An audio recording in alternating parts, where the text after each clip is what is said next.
जय हिंद दोस्तों, स्वागत है आपका हमारे YouTube चैनल गवर्नमेंट किंग पर। आज की डिटेल्सन गति 115 शब्द प्रति मिनट। टॉपिक पेट्रो रसायन। दोस्तों, अगर आप हमारे चैनल पर नए हैं तो हमारे चैनल को सब्सक्राइब जरूर करें, साथ ही साथ बेल आइकन को भी दबा दें ताकि आपको हमारी वीडियो सबसे पहले मिले। और दोस्तों, अगर वीडियो पसंद है तो वीडियो को लाइक शेयर कमेंट जरूर करें। चलिए दोस्तों, मन को कीजिए एकाग्र और डिटेल्स स्टार्ट होगी 5 सेकंड में। रेडी। पेट्रोलियम और रसायन उद्योगों का सहयोग बहुत फलदायक सिद्ध हुआ है। तकनीकी की तरक्की के कारण इसने अनेक नए उत्पादों को जन्म दिया है। यह बहुत ही महत्वपूर्ण उद्योग है जिसका नाम इलेक्ट्रॉनिकी के साथ लिया जा सकता है। प्लास्टिक, कृत्रिम रेशा और कृत्रिम रबर पेट्रो रसायन उद्योग ने ही हमें दिया है। विराम पैरा। इस उद्योग का विकास पूरे विश्व युद्ध के बाद हुआ। रसायन उत्पाद के कच्चे माल के रूप में शुरू में कुछ वनस्पति उत्पादों का इस्तेमाल होता था, जैसे गन्ने की खोई से अल्कोहल तैयार होता था। आगे चलकर इस्पात कारखानों की भट्टियों से अनेक रसायनों के लिए कच्चा माल मिलने लगा। प्राकृतिक रबर और कपूर के लिए पूरक के रूप में कृत्रिम रबर और रेयान का उत्पादन शुरू हुआ। विराम पैरा। इस नए क्षेत्र में नई एवं महत्वपूर्ण घटना थी। पेट्रोलियम से निर्मित प्राकृतिक गैस का कच्चे माल के रूप में उपयोग। इससे भी खाद्य कारखानों का सिलसिला शुरू किया गया। 1960 के बाद बधुआ सभी नए कारखाने प्राकृतिक गैस और नाफ्था पर ही आधारित हैं।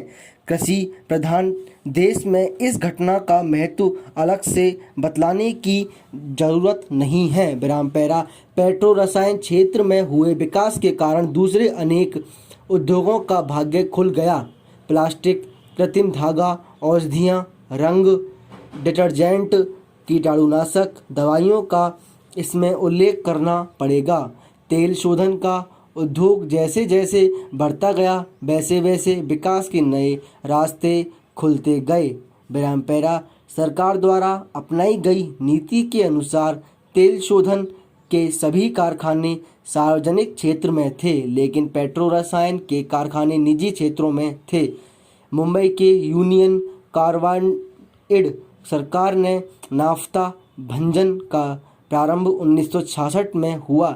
ऐसा ही दूसरा बड़ा कारखाना कोष्टक में नौसिल कोष्टक बंद अगले वर्ष ठाणे में शुरू हुआ।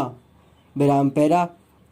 इस काल का सबसे बड़ा और पहला सरकारी कारखाना इंडियन पेट्रो केमिकल लिमिटेड कोष्टक में IPCL था, जो गुजरात के कोयाली स्थान पर खड़ा किया गया।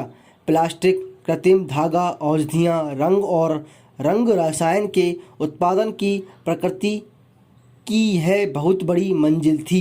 आयात के बदले देश में उत्पादन बढ़ाने में इसका बहुत बड़ा हाथ था। विराम पैरा। 1975 के बाद बड़ौदा में पेट्रो रसायन का कारखाना तैयार हुआ। असम में बोनगाई गांव कारखाने का काम सबसे अंत में शुरू हुआ, लेकिन पूंजी के अभाव में वह बीच में ही रुक गया।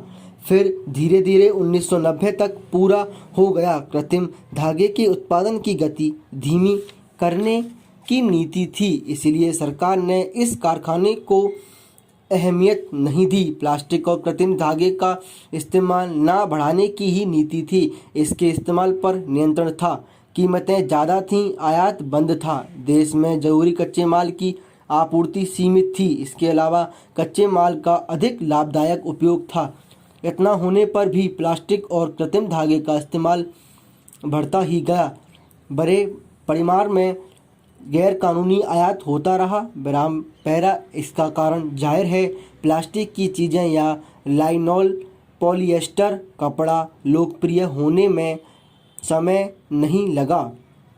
पेट्रो रसायन के अनेक फायदे हैं, जैसे कार्यक्षमता, ऊर्जा की बचत और रोजगार। इससे जीवन के अनेक क्षेत्रों में पेट्रो रसायन उत्पादों का इस्तेमाल बढ़ता गया। आयात, यातायात, खेती, स्वास्थ्य, गृह निर्माण, वस्त्र और खाद्य उद्योग में उसकी मांग तेजी से बढ़ी। विराम पैरा।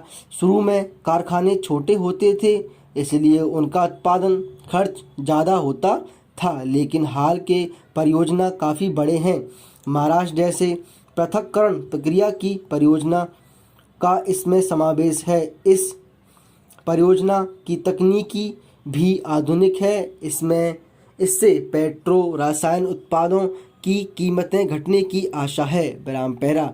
इस उद्योग को 1991 में नियंत्रणों से मुक्त किया गया। मोटर उद्योग, इलेक्ट्रॉनिकी और दूरसंचार के क्षेत्र में प्लास्टिक का इस्तेमाल बढ़ाने वाला है, जिससे नए उत्पादनों की बड़ी गुंजाइश है। आजकल नए नए कारखाने खुलते जा रहे हैं। उन्हें कच्चा माल पर्याप्त रूप में और उपयुक्त रूप पर मिल जाए तो भारतीय पेट्रो रसायन उद्योग विश्व स्पर्धा के स्तर पर बन सकता है। भारत में प्लास्टिक का प्रतिशत व्यक्ति 1 किलोग्राम से कम है। विकसित देशों में वह 100 किलोग्राम है।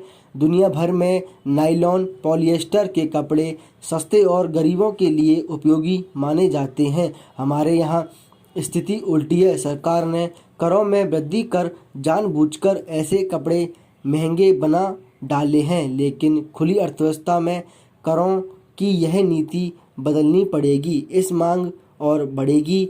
इससे पता लग सकता है कि इन उद्योगों में कितना अवसर है। विराम।